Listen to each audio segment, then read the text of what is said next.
Dear students, today I am going to discuss regarding the subject tax management. In this session, I am going to discuss about introduction about tax, a brief history of tax, income tax in India, a legal framework of income tax, and canons of taxation,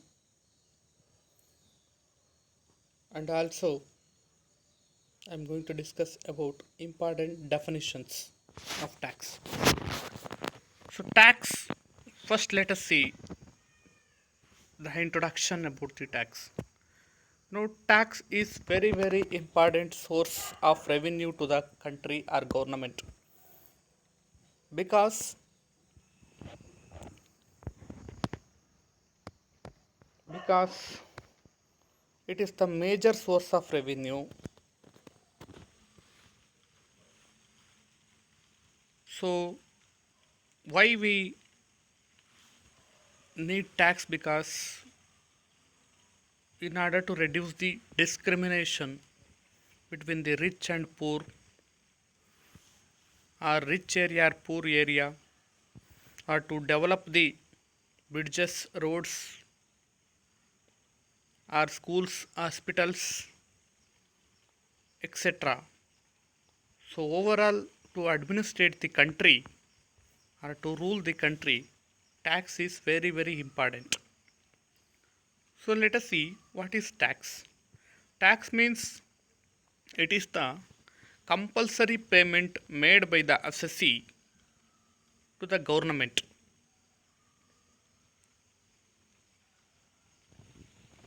See, tax is an important source of revenue to the government.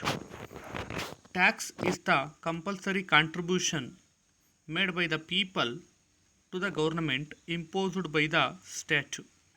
The government needs funds to developmental expenditure, to meet defense expenditure, and to maintain law and order.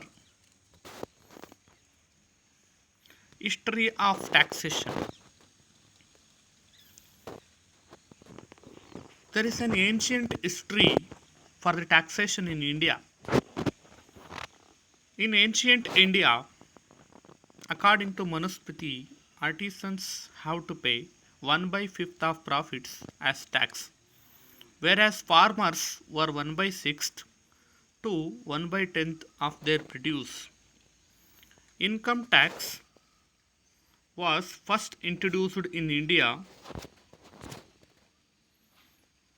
in 1860 by the British ruler Sir James Wilson for heavy expenses and losses due to India's first freedom movement, first war of Indian independence in the year 1857, or Indians, according to Indians, it's popularly known as Sipahi Mutiny. In order to whatever the expenses made by the Britishers for this war, in order to recovery of those expenses, the tax system was imposed by the British ruler Sir James Wilson. Since 1860, numerous amendments were made. In 1886, first first Income Tax Act was passed and the scheme of taxation specified for levying tax. This tax this act was replaced by Income Tax Act 1988. In the year 1922, a new Income Tax Act was passed and this act was remained in force till 31st March 1961. Numerous amendments made in the tax structure. It is so complicated. Therefore, the government referred the Act to Law Commission in 1956. Then the Government of India had appointed the Direct Tax Administration Equity Committee, Inquiry Committee, Direct Tax Administration Enquiry Committee in the in September 1958 to suggest measures for reduce tax evasion. The recommendations of these two commissions were examined by the Special Committee of the Central Board of Revenue. A bill was prepared and introduced in the Parliament in 1st April 1961. The bill was passed by the Parliament in September 1961. This act came into force on 1st April 1962. So this is what the history of income tax in India.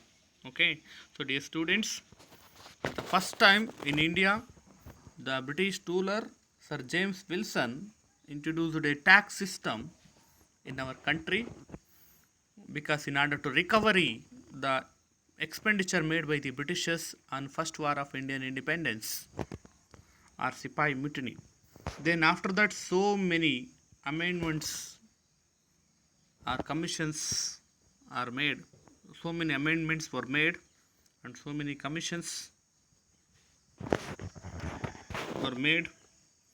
On the basis of that, finally the Income Tax Act was came into force on 1st April 1962.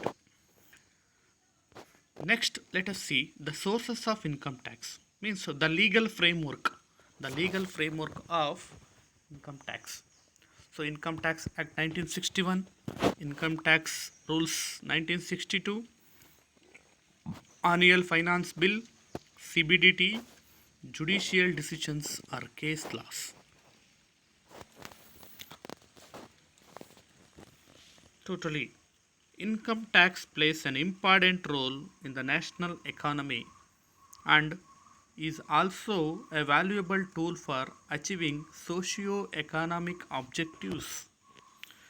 Though the income tax is a central subject, its net proceeds are shared between both central and state. So totally income tax is controlled by the CBDT, one of the autonomous institution of the government of India, but the income tax proceeds are shared between the both central government and state governments in our country. So dear students, so we discussed till now about the tax, what is tax, introduction of tax, and a brief history of tax. So let us see next.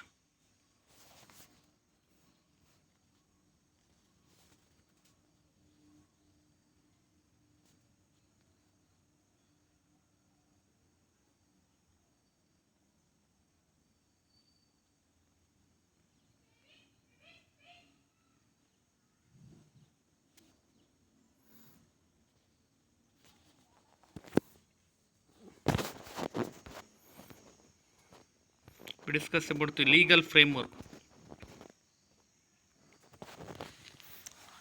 Legal framework. So under that first one, Income Tax Act 1961. This is the basic enactment for imposing income tax in India and gives us the principles of taxation, the basic concepts of income taxation, the base of income taxation, etc. This enactment has been amended on several occasions and almost every year through the Annual Finance Act. Next, Income Tax Rules 1962. The Income Tax Act 1961 has not provided the method or rules of computation of income and income tax. The Central Board of Direct Taxes, means CBDT, which takes care of the administration of the income tax in India, has provided the rules of computation of income and income tax. These rules are called as Income Tax Rules 1962 and have been followed during the assessment of income and income tax. Next, legal framework, Finance Act. Every year, Finance Minister of India presents a bill called Finance Bill before the Parliament along with these budget proposals. Dear students, as you know well, every year the Finance Minister of our country or of the government pass a Finance Act, popularly known as budget, in the month of February. Okay, so it is also one of the very important source of income tax. Okay, so now we are discussing every year Finance Minister of India presents a bill called Finance Bill before the Parliament along with the budget proposals. The major contents of the finance bill are proposed new rates of taxes and proposed amendments to Income Tax Act 1961. After the bill is passed in the Parliament with or without changes and signed by the President of India, it becomes the Finance Act and will be effective for 1 year from 1st April of the year to 31st March of one subsequent year. 1st April to 31st March of every year. So that time we call it as, that duration we call it as finance year. Okay. At present, Finance Act is Finance Act 2020. Finance Act 2019 is followed for assessment year 19 and 20 for computation of income and income tax of person. The application of the present Finance Act is essential. Next, case laws. Case laws are various judgments given in the different high courts and Supreme Court of India relating to application of a particular provision in the Income Tax Act 1961. This happens when there is a dispute between an assessee and the income tax department on application of a particular provision in the act requires the knowledge of relevant cases. Knowledge of relevant cases. Case laws. Okay, it is also one of the legal framework. Next to CBDT, Central Board of Direct Taxes. The administration of the Income Tax Act has been entrusted to the CBDT. The CBDT, in addition to its administrative wing, has appellate tribunal to hear the appeal of assessees. An assessee, if not satisfied with the tradition of the appellate tribunal, can also go to High Court or the Supreme Court of India to get justice.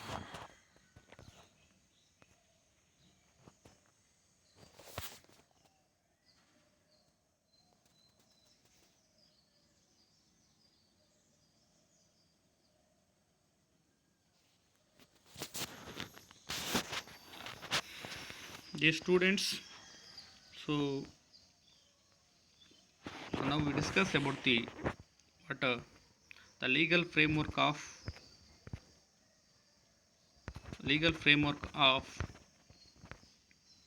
Income Tax Act. So now we are going to discuss regarding canons of taxation. Canons of taxation.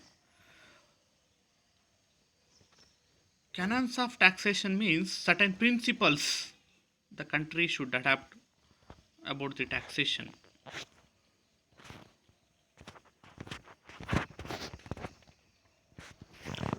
There is a good deal of developing and interaction between principles or canons of taxation and objectives of taxation. None of these can be discussed without bringing the other.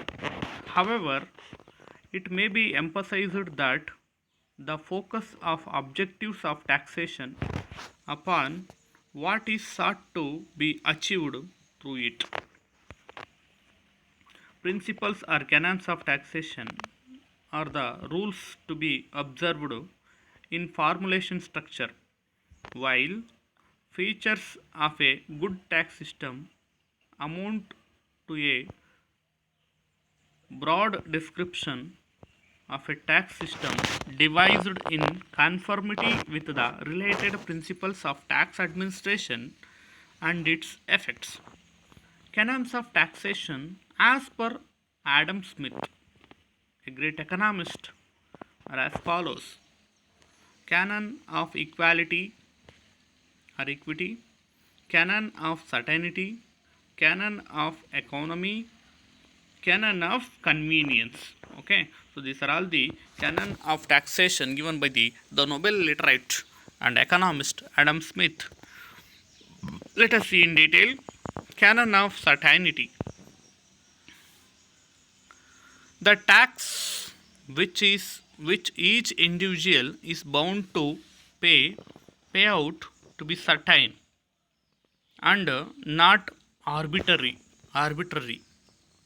The time of payment, the manner of payment, the amount to be paid, etc., should be clear and plain, and it should be as per the rules and regulations already laid down in the related enactment. Means canon of certainty means there should be a time as to be given for the payment of tax, and what amount of rupee has to pay. So this is what canon of taxation certainty. And canon of equity: this principle emphasizes the equality of wealth and income distribution among the citizens of the nation.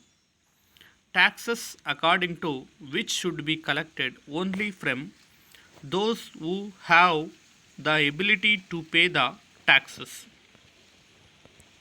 Next, canon of convenience. The principle suggests that the mode and timing of tax payment should be.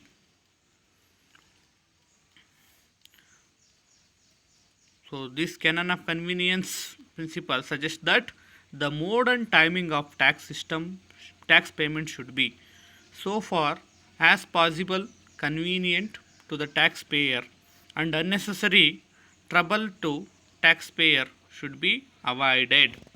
Next, canon of economy. This principle recommends that the amount of tax to be levied should be minimum possible. It is considered useless to improve taxes which are too widespread and difficult to administer.